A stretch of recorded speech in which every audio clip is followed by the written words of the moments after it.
How's it going, guys? Welcome to the Empire State of Mind podcast. And today we've got Adam Wilkinson. And funnily enough, we've actually just got off a run together as he's supported us doing the David Goggins challenge, which is 4 miles every 4 hours for 48 hours.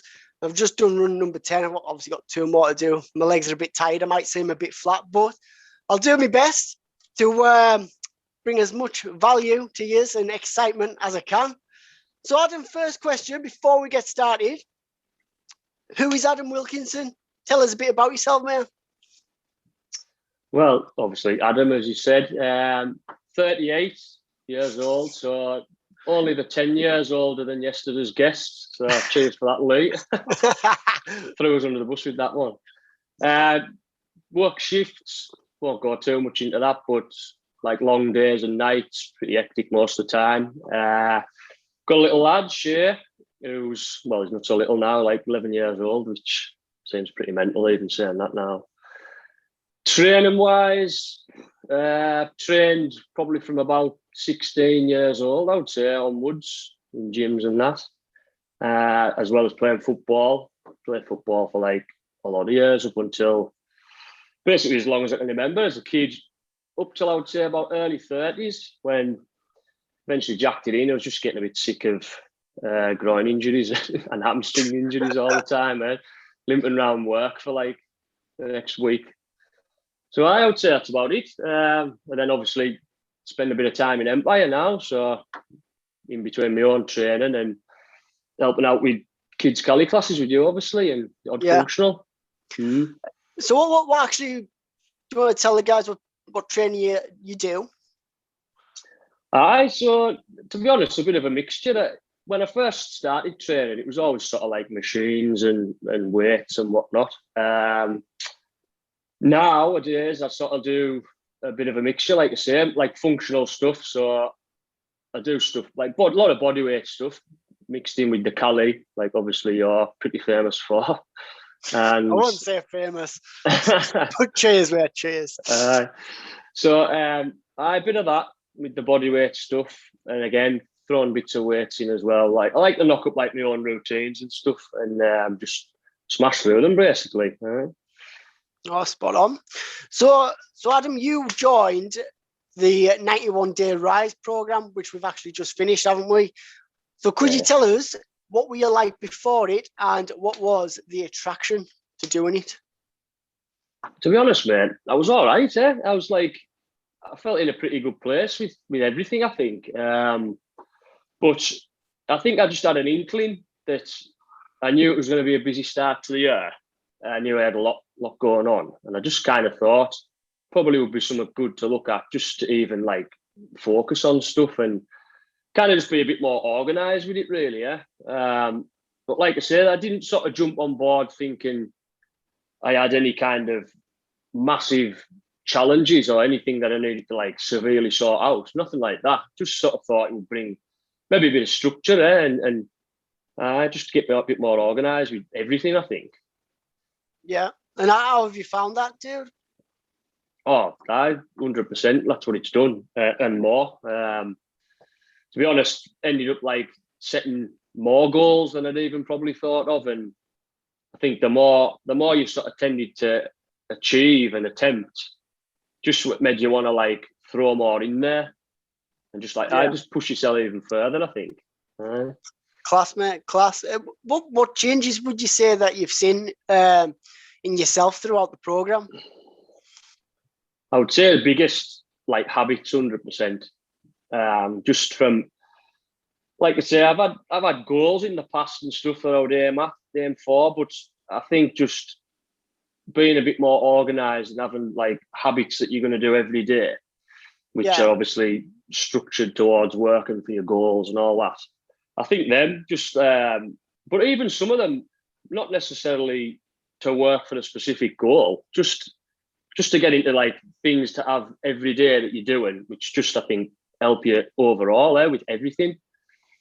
Like, well, cold showers was a bit of a biggie you introduced, wasn't it?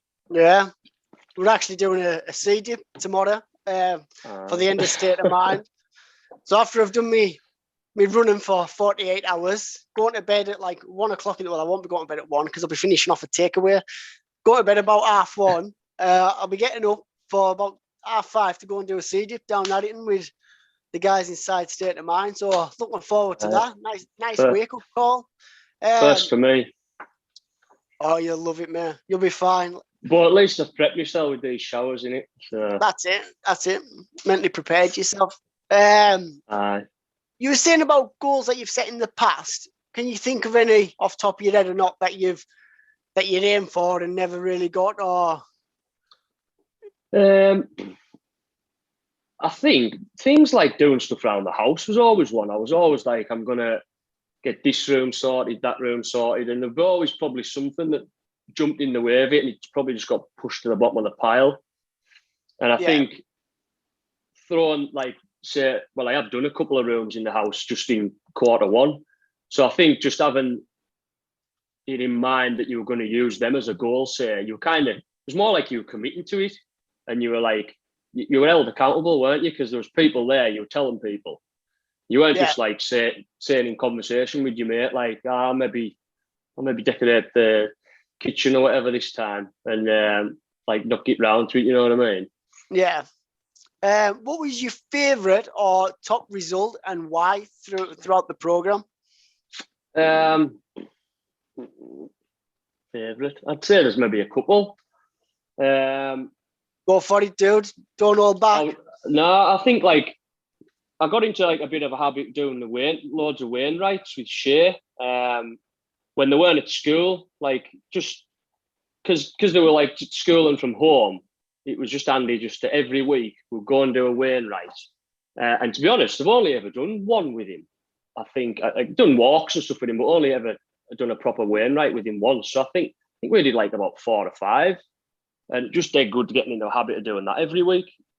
Felt like brilliant, to be honest. And I would say that.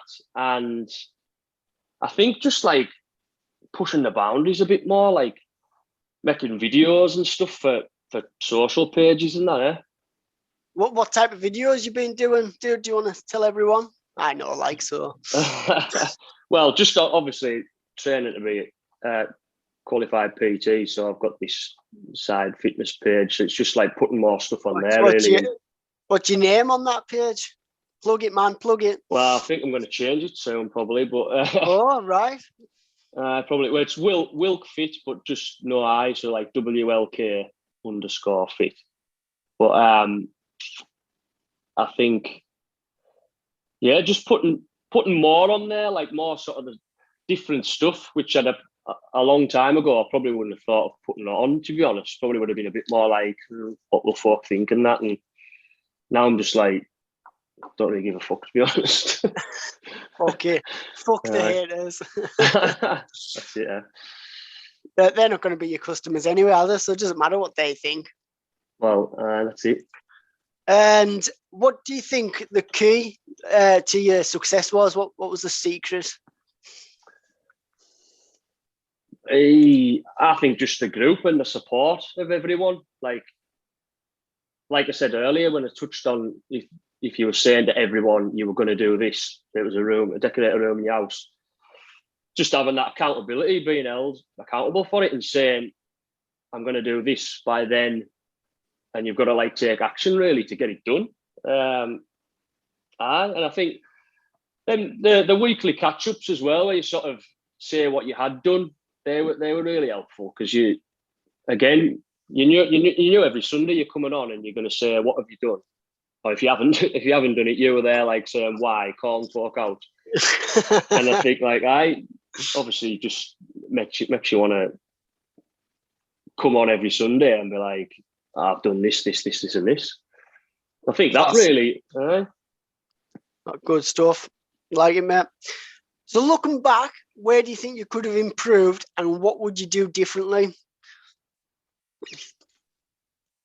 I think, well, I mentioned habits before. I think maybe just having more. So they did definitely help, the ones that I've put in there, but I think probably putting a few more in there that I would stick to every day, like some of them that I did, and maybe ones that would help towards structured goals more, I think.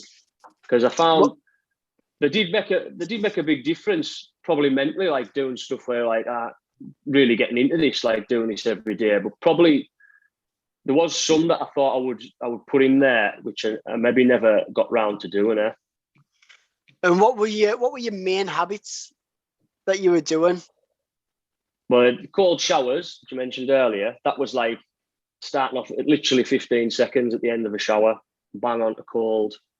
Did that for maybe a week, upped it to 30 seconds, just did that every week till I got to 2 minutes. And that was what I stopped at, 2 minutes. And now it's literally like, I've been doing that for a couple of months, I would say, just 2 minutes at the end. And to be honest, come out like bouncing, ready to go. And so that was a biggie. And I think the daily emails, like, well, I put a post on about them, didn't I, the other week? Like, checking those every week, just getting into that habit every morning, just reading what someone else has got to say. Like, always decent stuff, like making you want to go out and do more yourself. And rather than just like wasting time, like, I suppose, pointless scrolling or something like that. Yeah. I bet reading something, get your pumped ready for the day rather than see what Karen's complaining about down the road.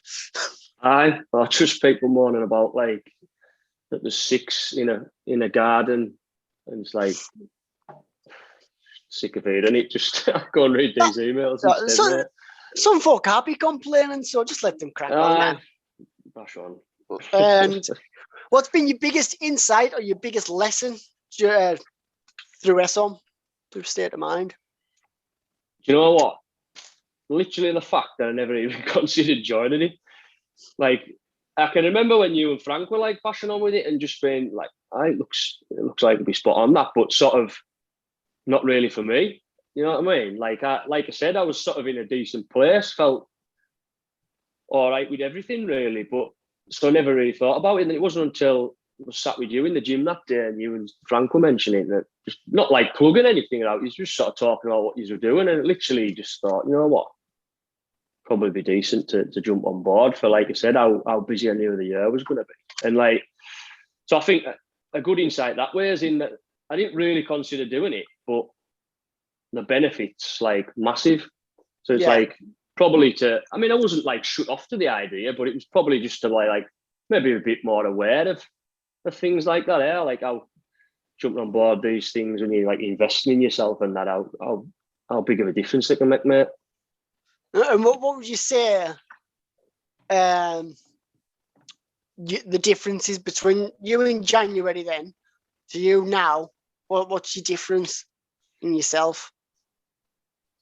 I think just how more organised with stuff I am. Like I said before about in the past, I'd maybe say I'll do this and do that, but never really sort of had a plan to it there. So probably with loads of stuff, just say you would do things, and like you probably know yourself, unless you're going to plan out how you're going to do stuff, how you're going to take action with things, there's loads of stuff you just don't ever get round to doing, is there?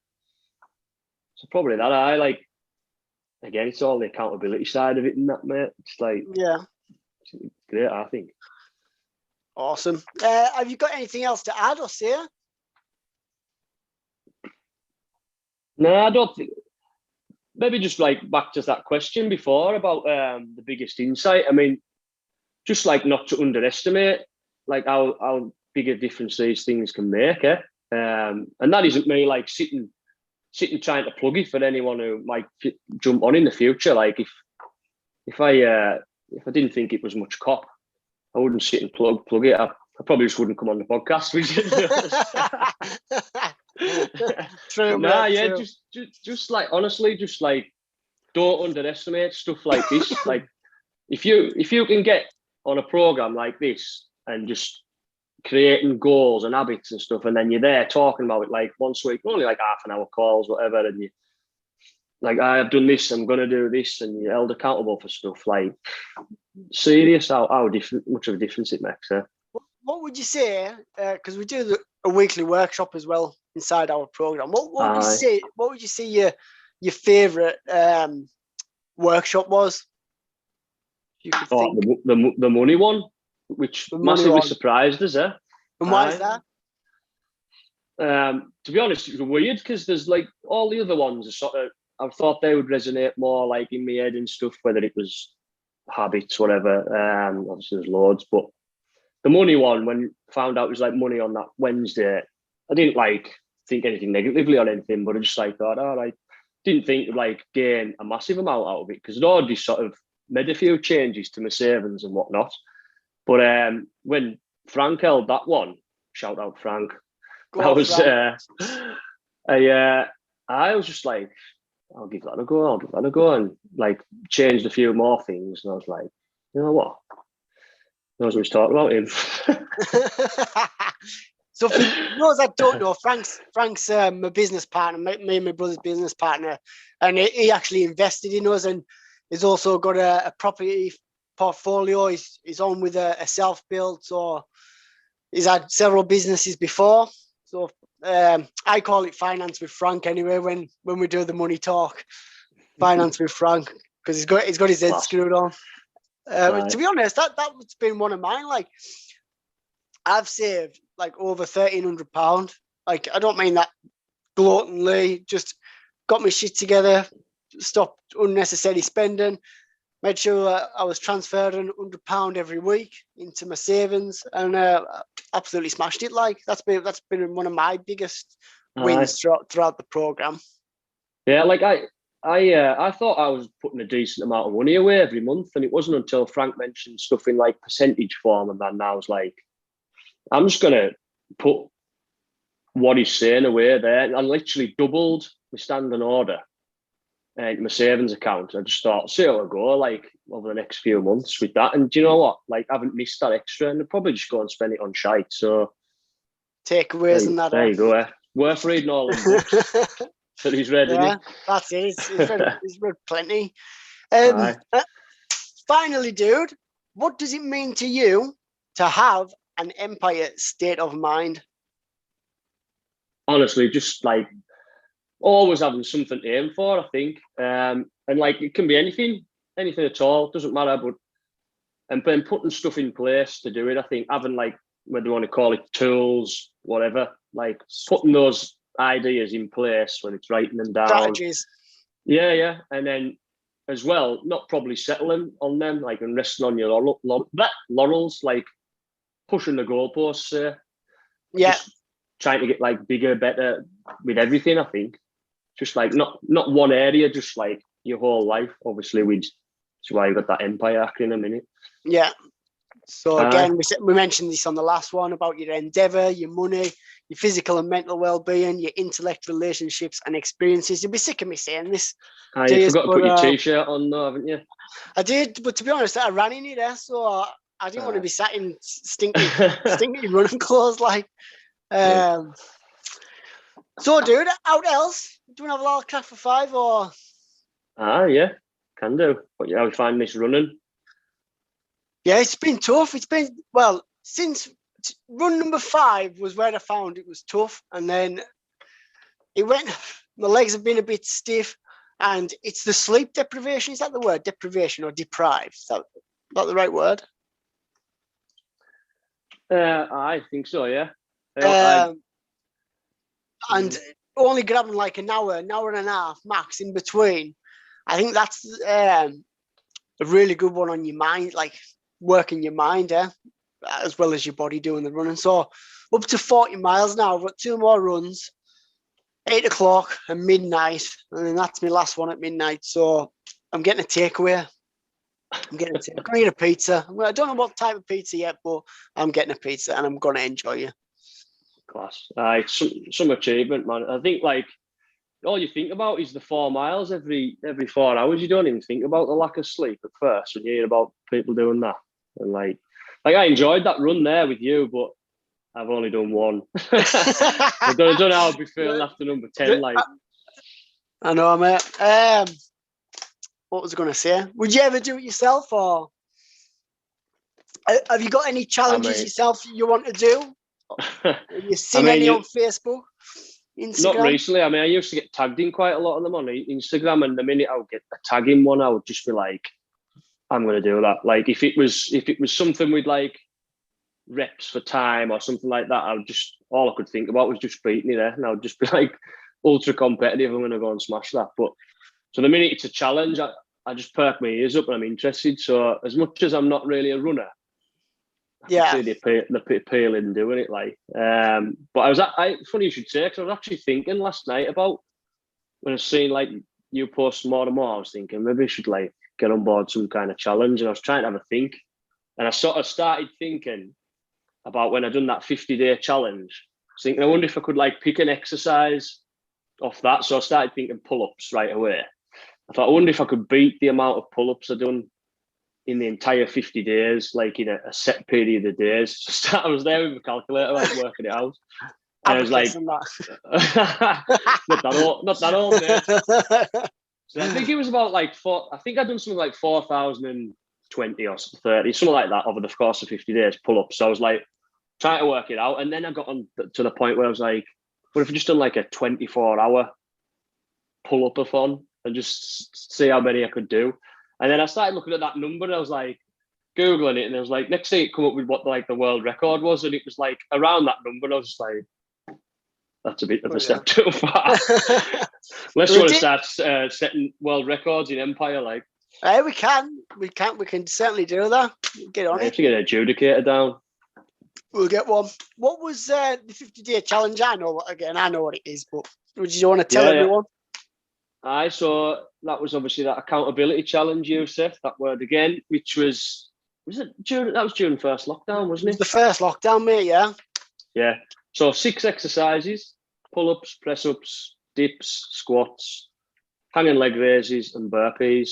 So they're just ingrained into my head now forever, which the idea was to try and do an amount of those every day. So it was between, I think you got an award for 20 of everything. And that was like a bronze medal. You had like the thing set out, didn't you, with the days, 1 to 50. If you got 20 of everything that day, you'd swipe the little bronze emoji on. And then there was like silver for 30, gold for 40, and then like a trophy for 50. So we set off in like a WhatsApp group, a few of us, and it was good crack, really. Like people posting stuff here and there, like I've done this today. And the more it got on, it got on. I was like, I'm just going to keep going and trying to do like at least 50 every day. And as you know, like the ones of us were doing it, we were putting like some mental numbers out in the end, and it just got better and better. And honestly, without that, I don't know what that first lockdown would have been. So different. It was brilliant. Like, good stuff. Mm. Any other crack, mate? Not a lot, mate. I was just wondering what your next challenge is going to be. After this Goggins one, probably have a rest and do a food challenge, I imagine. Yeah, it's going to be man versus food at 1 o'clock in the morning. Some special where you get like a pizza, garlic bread, and kebab and chips, and I smash the lot. Nice. You'll be doing some challenge soon after that, I imagine. Yeah, well, like you say, my first challenge this year was the marathon, and then my second one's been the David Goggins 4x48. I don't know what my next one will be. I don't know whether it'll be something set up like that or maybe like a performance one. I don't know. I'm not sure yet. I'll have to think of something because we're goal setting on Sunday anyway, so I'll have to think what my physical goal's going to be. Just enjoy it, whatever to do. I like you too. Make sure I enjoy it. Yeah. So that's Sunday this week, starting Q2. Yeah. Yeah. God. That's another 3 months of goals to get after. Smashing stuff. Let's get it. Let's go. Nice. Oh well, dude. Well, thanks for coming on. No worries. Appreciate it. Enjoy your night. I'm gonna go and get some food myself. Well, you haven't Did that next run. I just made some pasta and stuff before. Just sort of coming off that run and eat it. So smash that, and then I don't know later. We'll see. But you'll go and get some rest before run number 11. God, you've only got about 2 hours before you need to be back on the roads. I know, 2 hours, and I've got housework to do in between. Like that. Can't 2 more to do. You've got it in the bag, mate. Let's go. Right, cheers again, dude. In a bit, I'll see you later. Yeah, see you, mate.